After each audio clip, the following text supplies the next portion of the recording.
So good afternoon, good morning, if you're based in California, or if you're even based with Jean-Michel, early morning. And we are lucky to have you today, and we're also happy to have you in our collection as Ahipara just joined our Dominique Debec collection. So we're very proud to have you. So Jean-Michel, you have a stunning country and a great presentation. So maybe would you want to start, I think, with a video, or you want to say a few words before I start the video? I'll say just a couple of words. Thank you everyone for being here. Just to say what we're going to be doing today, there's a quick 13-minute video which we put together talking about the basics of New Zealand, and it's got some nice imagery which makes it a little bit easier to digest. Then there's going to be a short presentation where I'm going to talk about some of our strong points and how we work and so on. And after that, open for questions. We're only going to be able to cover a small part of the destination because of it's a big place, but it'll be better than nothing. Right. Over to you. We're gonna hear you, telling us. Yes.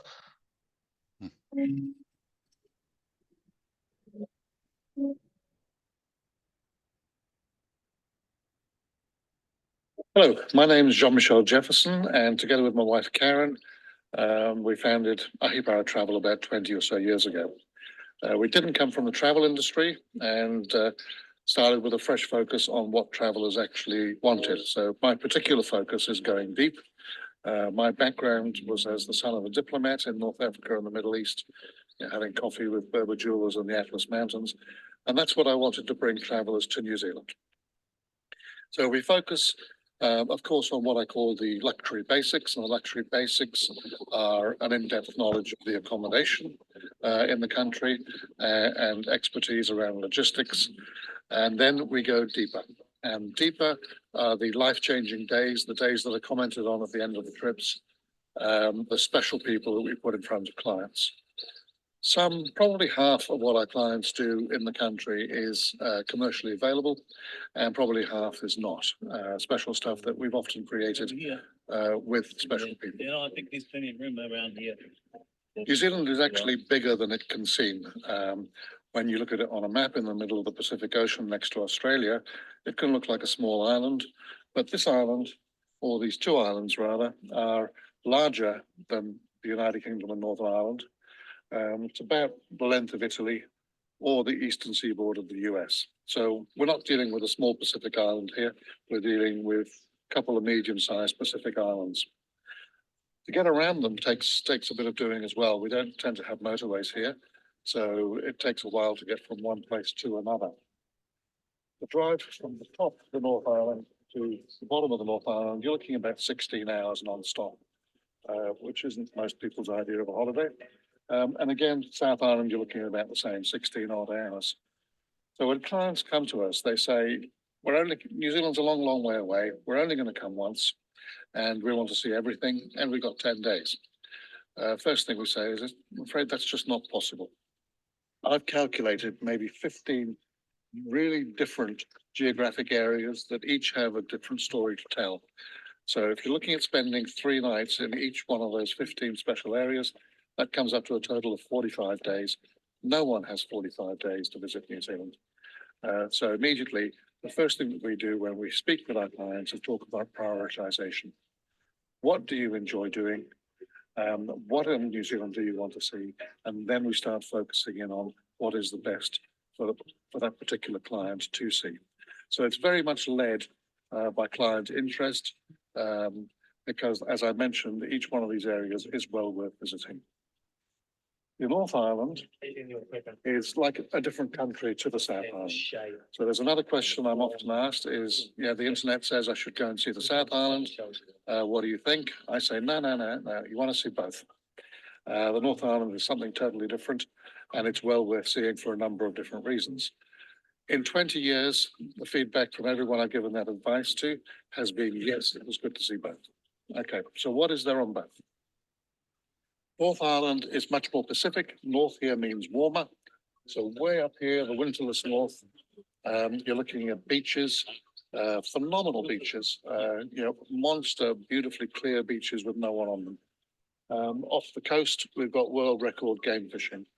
And then the diving up here, Jacques Cousteau's only non-tropical dive site in his top 10 is up there as well. So that's the far north.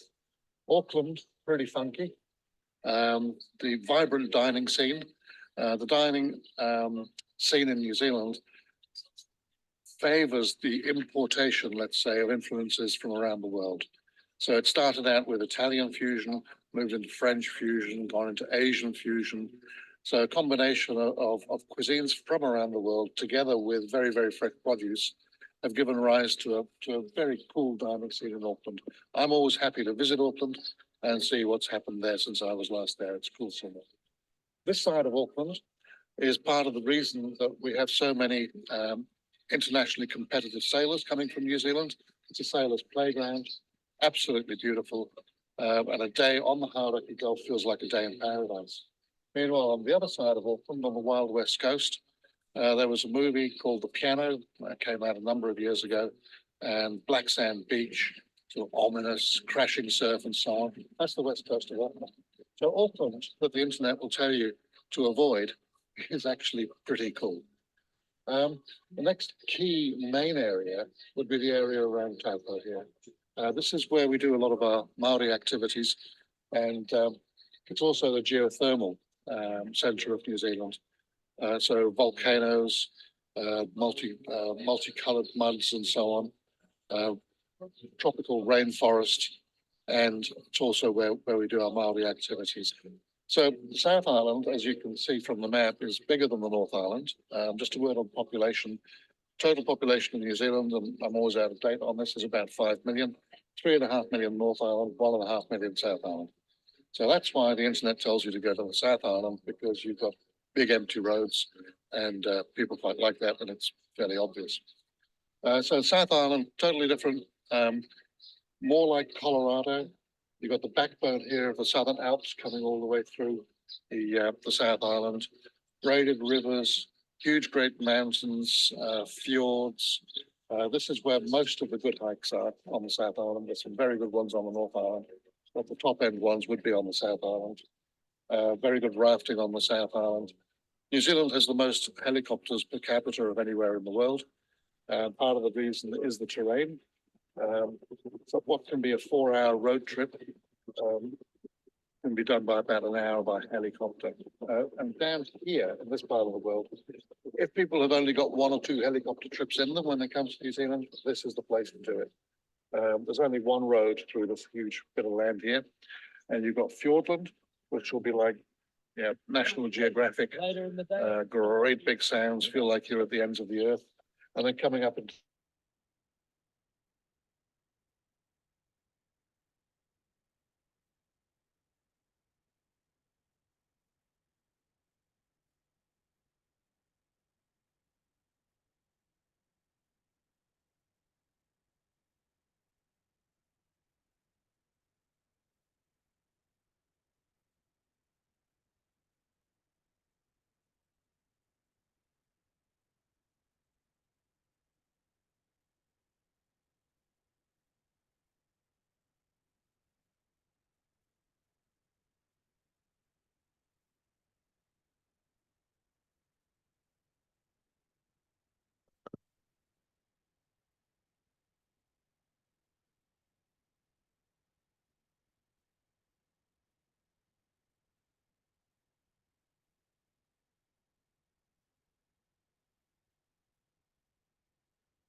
Ay, ay, ay, ay, ay, ay, ay.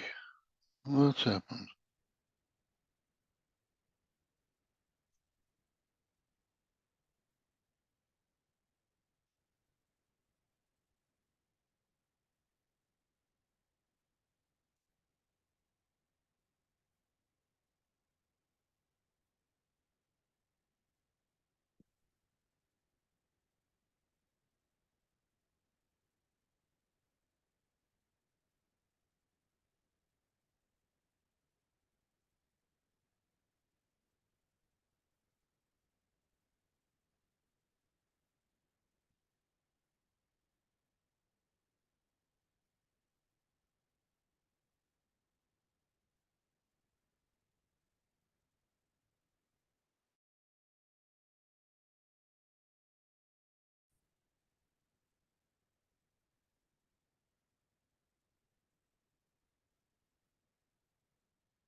Hello, hello. You can hear me?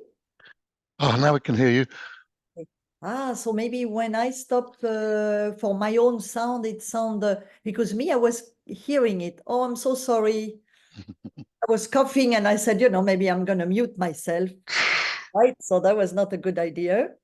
What do we do? Do we want to? I know so it's recorded properly. Oh, good. Full sound. As I said, it doesn't change anything. And I need to remember that I absolutely cannot mute myself. I apologize. Voilà. So I'm the one who enjoyed the rest. At least everybody was able to see the beautiful picture.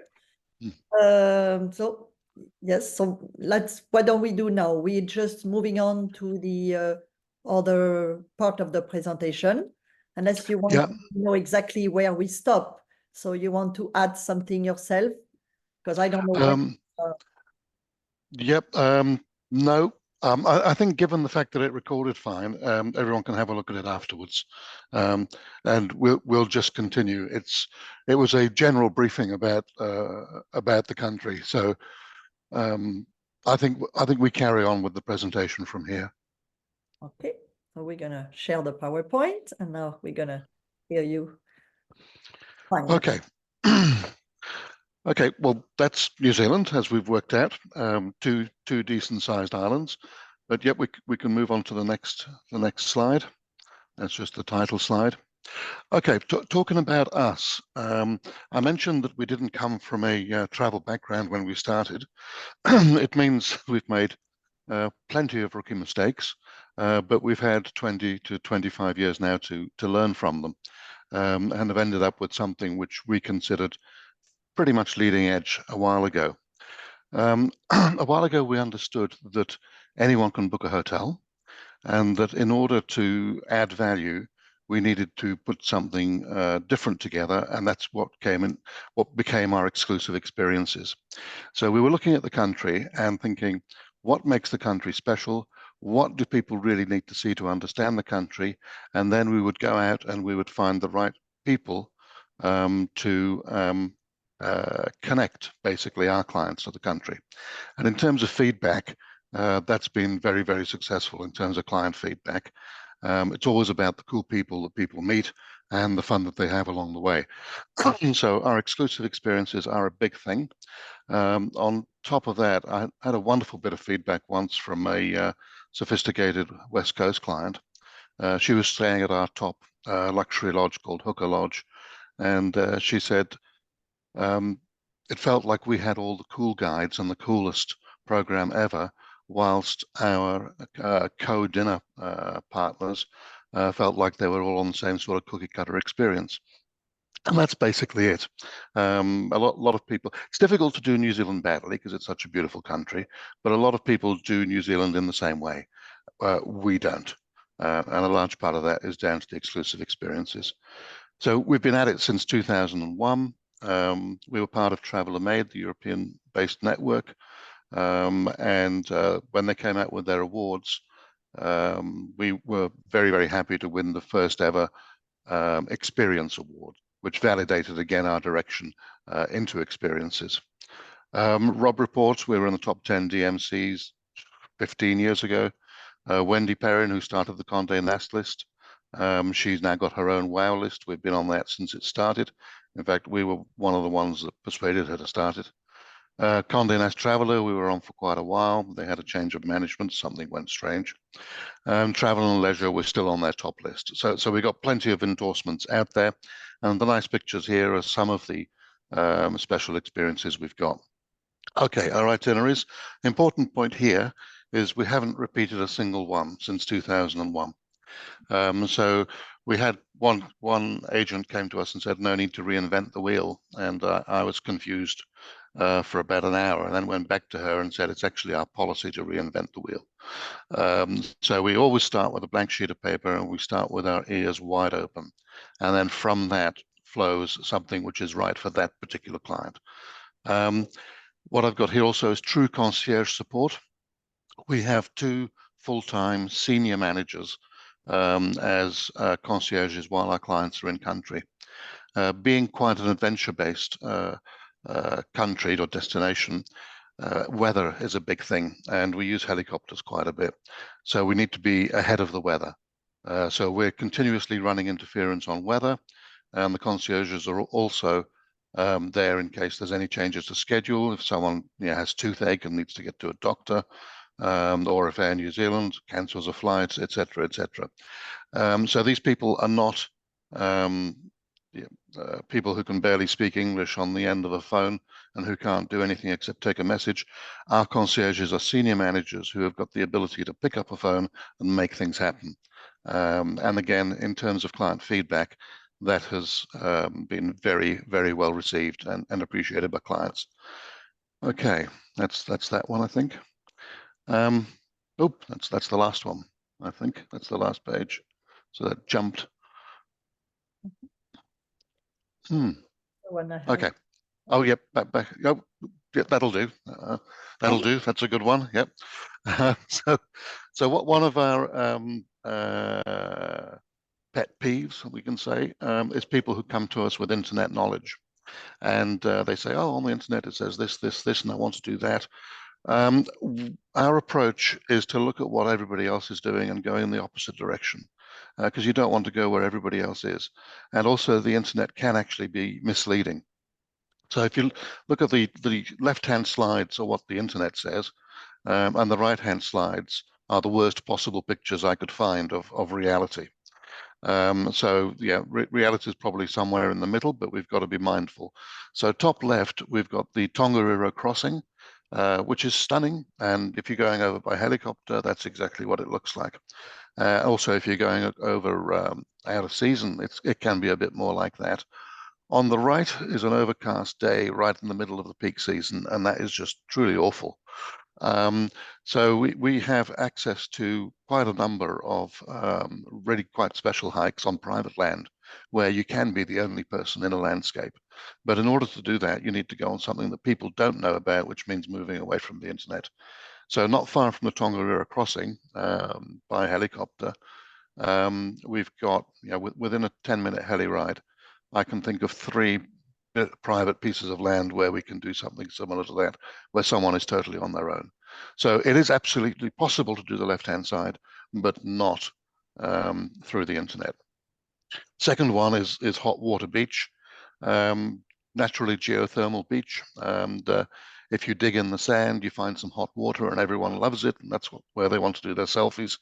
And they think it's like the picture on the left-hand side. It is actually more like the picture on the right-hand side. That's something that we absolutely and thoroughly do not recommend, because that's where you will meet all the tourists who are in New Zealand, which I don't think is the purpose of most people's trips here.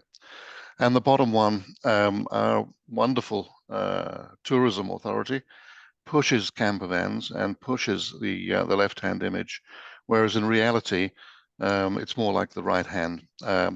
Freedom camping, like in many parts of the world, pre-COVID, just got to ridiculous levels, and there was pushback from the locals, and people were segregated into areas. You need to go to campgrounds anyway to hook up to electricity and sewerage. And when you go to those campgrounds, the best slots have been taken a year beforehand, sorry. And so you will not get what's shown on the internet. Furthermore, our camper vans here are ridiculously expensive and have minimum hire periods of something like 10 days. And for the same price as a camper van, you can get beautiful 4-star accommodation, your own rental car. So I really don't get them. And again, that's something that we have to educate our clients about when they come to us and say, no, what you've seen on the internet is not what actually is going on. So that's just an angle I wanted to bring up. We can do another slide, Dominique. Okay, this is probably the most important one. And after this, I think we'll just go straight into questions. So yeah, you're sitting there, you suddenly got a client for New Zealand, you've seen this wonderful video and you think, okay, what do I do? What we need in order to work our magic is your understanding of the client. And we need this as deep as you can possibly go. So yeah, they've got a particular hobby. We had one of the things that was on that video. One of our clients was the chairman of the Belgian Philatelic Society, and his favorite day in New Zealand was a day in the National Archives, which we set up for him. So of course we won't have that up on our website and so on, but we do have the ability to make things like that happen. So any information about the clients, hobbies, aspirations, how we can blow their socks off. Blowing their socks off is something we love, partly because we really, really enjoy pleasing people. But on the other side, it's really good to have some what we call runs on the board, just in case something goes wrong down the track with aircraft or whatever. People love us because we've managed to do something really special beforehand. So client overview, the usual stuff, dates, numbers, likes, dislikes, hobbies, passions, preferred pace, and so on. And our request is to make it client focused, not destination focused. Because if people talk about what they want to see in the destination, you're only working from a small base of knowledge. Whereas if you talk about the client, you're working from a large base of knowledge, and then you're applying our knowledge of the destination rather than limiting the destination knowledge. But if the client's got anything they particularly want to see, please let us know, because of course we want to keep them as happy as possible. And then what will then happen once we got the briefing from you, and we can do this by email, we can do this by video call, we come back to you usually with ideas and options. And I call this developing the flight envelope. There'll be some things which we know will be absolutely fine for these clients. Like you would say, for example, we want entry-level 5-star and interested in food and some short hikes. That's really good. Then what we try and do is to identify outliers in terms of experiences. Do you think they would like a jet boat? And do you think they would like a private rafting trip? How about a session with a Maori carver and so on? So we come back to you with more questions, widening things, and then from there come back into a first draft itinerary. Mhm. And I think that's probably enough on all that, and I'm open to questions. All right. Well, thank you very much. I think that was very complete. Huh? Mm. So yes, Lynn, it will be recorded, and we will be sending a copy of the recording, and you're gonna hear the whole thing because I didn't put together that when I mute myself, I'm muting the video. So can we do a group of 15 to 20? Yes.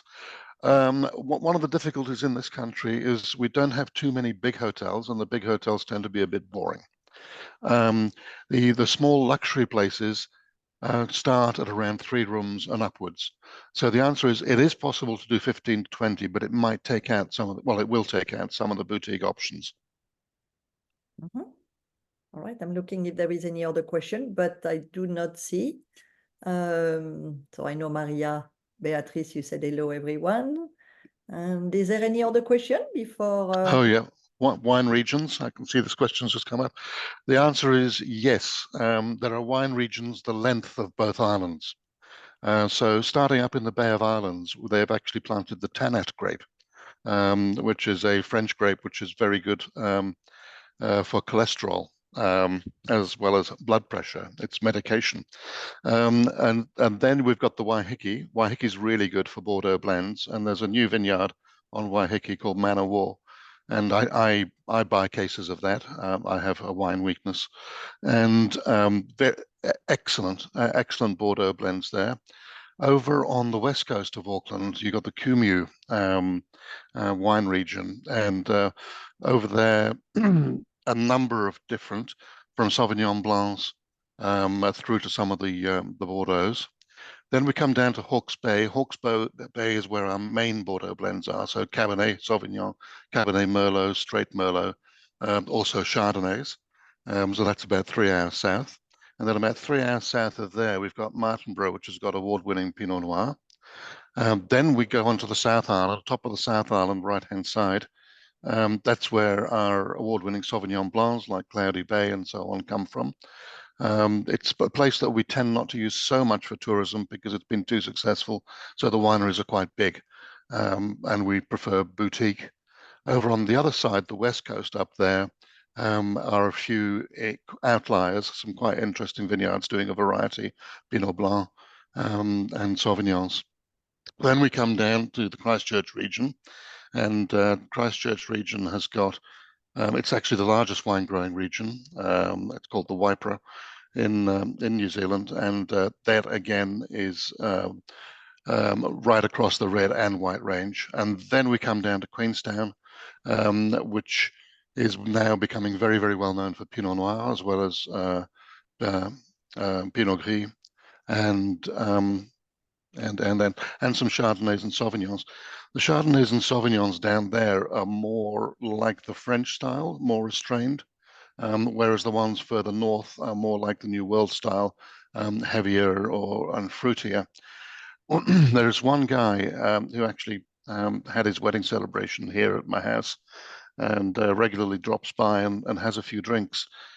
And there's 2 major wine shows in the world, the Los Angeles one and then the London International Wine Fair. This man has won the prize for Best Pinot Noir at the London International Wine Fair 4 times.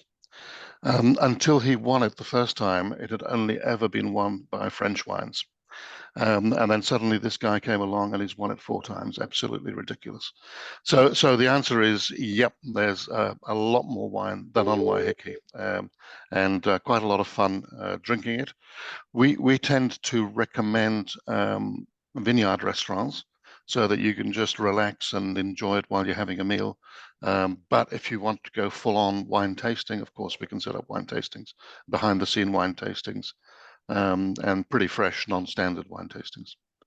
Wow, your knowledge in wine is like you have a way to answer that question, you know?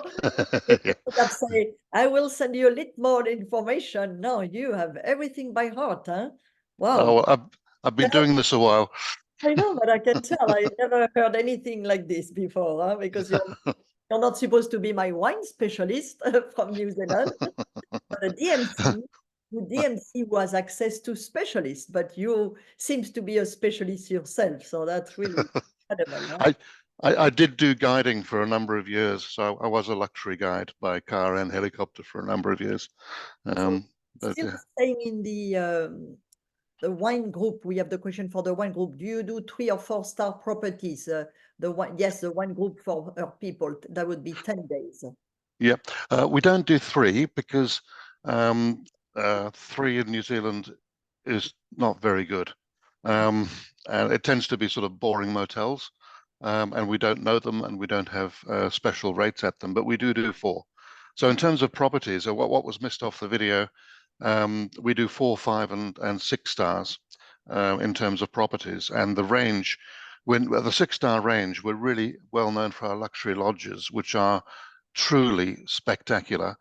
Quite a few of them billionaire owned, some of these sort of personal ego plays, and they've got different characteristics. They're quite beautiful, but they're very expensive. So those ones would go at about $3,000 a night for the top lodges, and all the way down at the 4-star level. We work again with exceptional properties, really well hosted, owner hosted, and so our 4-star are very high quality as well, and those are about the $300 mark.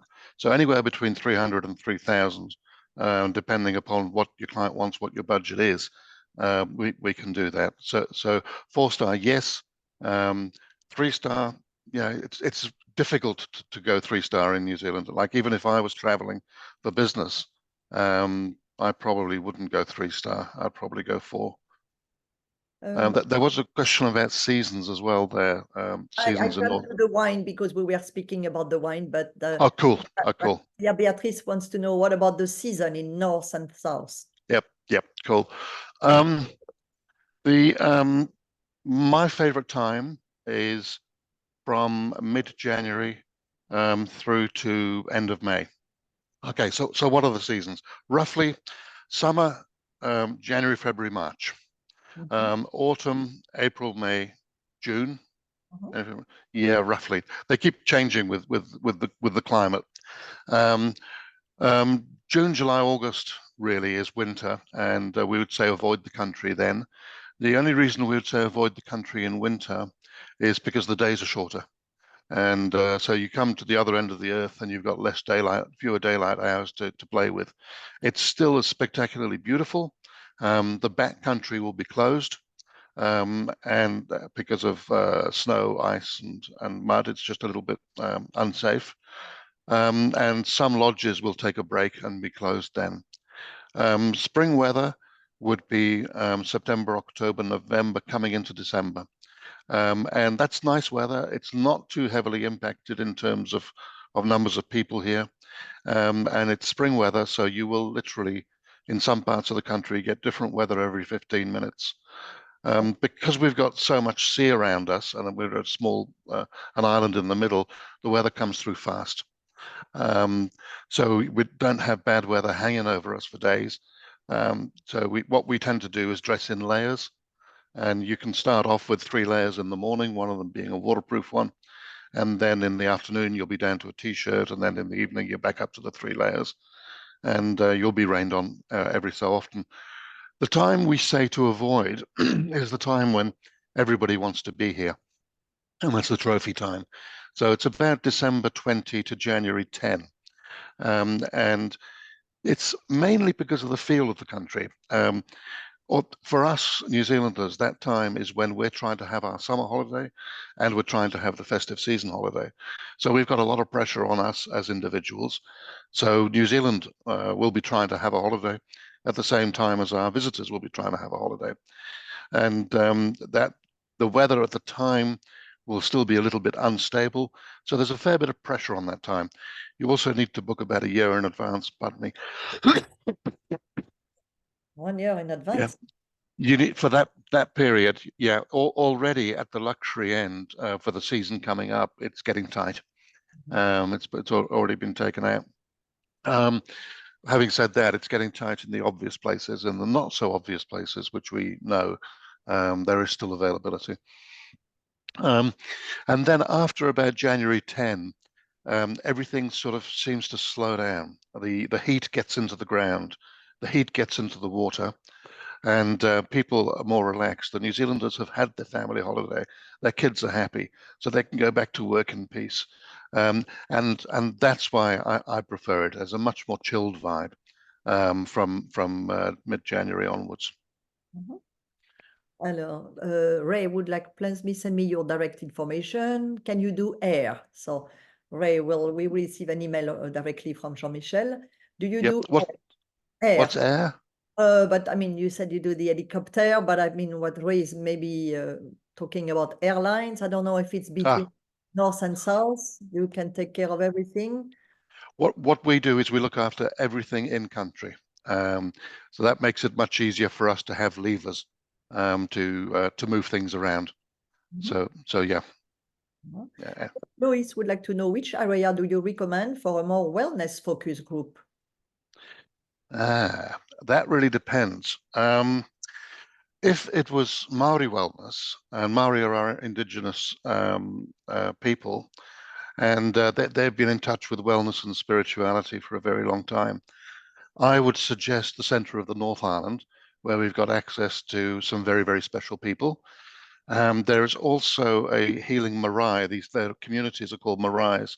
There's a healing marae up in the far north, and we took two psychology professors from Texas there a number of years ago, and they had an excellent time. There was a very wine-filled aftermath to that when I joined them, which undid a lot of the wellness, I think.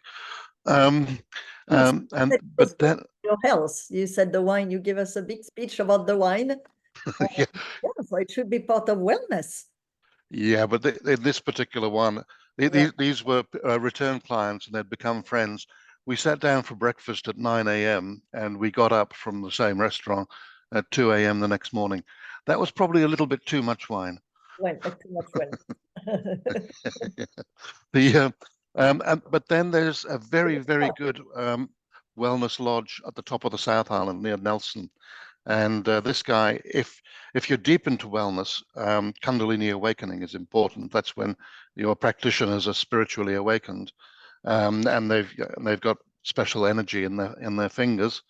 There's this lodge at the top of the North Island, at South Island, sorry, which combines 5+ star luxury with food. And the food here, the owner of the lodge is a cancer survivor and a doctor, originally from California, who spent time in Hawaii and has been here for the last 20+ years. And he has developed a menu which uses foods that are good for you. So, for example, there's no gluten in there. And you can sit down and make an absolute pig of yourself every night, but you'll sleep wonderfully and wake up the next morning having lost weight with the food. Yeah, unbelievable. And he's got a cookbook based around this as well. So as a 5-star wellness, that's the best one in the country there. So again, yeah, we can do a lot with wellness, but it really depends the angle that you want. Maybe we should do a webinar on the wellness and then another webinar maybe on the wine. Maybe we should do that. Today was New Zealand introduction. But I think that would be nice to have different group. So that'd be good. Ray said that would be great for a wine group. Lovely, can I call for a quote? And definitely, I'll put you in touch right away. You mentioned if $4,000 land for 10 days per person. for Uh, no, maybe not, huh? I don't think so. And the reason is we build it up with the basics, like the entry level 4-star bed and breakfast that I really enjoy is 400 New Zealand dollars. Yeah. So that immediately blows the budget. Yeah. But maybe, Ray, that's what you meant, 4,000 for 10 days. It's your hotel's budget, huh? Maybe you didn't mean for everything, but well, you get put you in touch together so you can discuss further. Christine, when is asking, when do the lupinus bloom to the south in the South Island? Springtime, early summer. So that would be probably December, January, February. They're seen as an invasive species here. So if you talk to the Department of Conservation, they won't like you. But as New Zealanders, we all really quite enjoy them. Ray, you want to know airfare from the US, but I don't think so. I think you'll just do inside the New Zealand, and you don't do any add-on to Australia that I know of, or No, we don't do Australia. We're going to add the Cook Islands this year. But yeah, no, we don't do Australia. We have a partner in Australia. but you have great also in New Zealand, so that's good. Yvonne, she said that they were Mexican. I guess she's speaking about the wellness group that started at 9 a.m. and finished at 2 a.m. I don't know. I think it's gonna keep it discreet. And she said that's I'm Mexican, that's why I assumed. Yes, and Ray said yes, wine and wellness, so she likes both. Kathy, additional webinar would be good. Wine adventure, wellness. I think that would be good if we can do 3 more and we focus in 3 different areas. Right, I don't see any other question, everyone. So thank you very much. Jean-Michel, do you have anything to add? Nope. Nope. No, I'm available for any webinars, and if anyone wants to contact me directly, we can do that as well. There's a lot I haven't said. Yeah, and then you're gonna see the rest of the video that I put on for myself because I was coughing. So I apologize not to put it together. And but you're gonna, good reason to listen to it one more time because the ending was very good. Thank you very much, Jean-Michel. It was a pleasure to have you and can't wait to welcome you on the 3 other subject webinar we have. Molly said, thanks for the information. Thank you, everybody, for joining us. And it was a pleasure to have you discover our DMC. You can tell already is different. I like it. Thank you, Jean-Michel. Thank you, everyone. Have a good rest of the day. Bye-bye. Bye-bye.